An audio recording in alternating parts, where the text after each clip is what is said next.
Most Britons can't remember a time when she wasn't Queen. Her face is known throughout the world. Head of state of 15 nations, head of the Commonwealth, Elizabeth II was the longest reigning monarch in the 1,000-year history of Britain's royal family. Her death marks the end of an era during which Britain's role in the world has been transformed. She's the longest serving, the longest reigning, the oldest monarch in history. She's somebody, I think, that will leave a legacy that will go on for many, many years. Born on April the 21st, 1926, Elizabeth Windsor was never meant to become Queen. But in 1936, her uncle, Edward VIII, shocked the world by abdicating to marry an American divorcee, making his brother king and Elizabeth heir to the throne.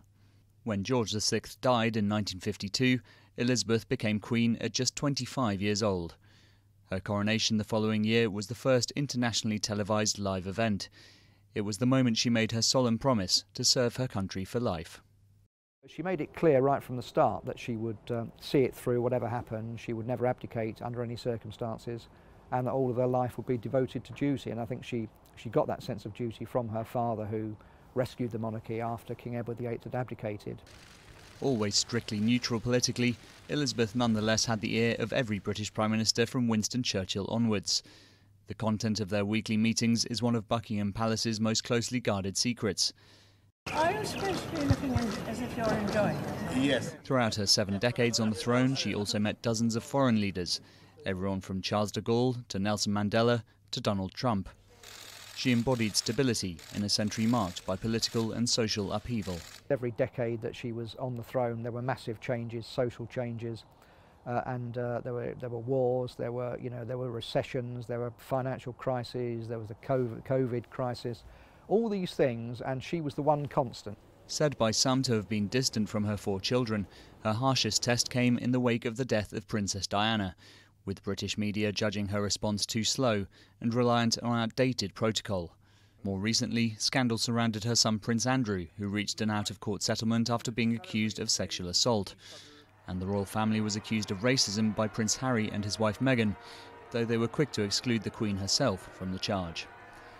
Throughout it all, she has remained a steadying figurehead at the top of the institution.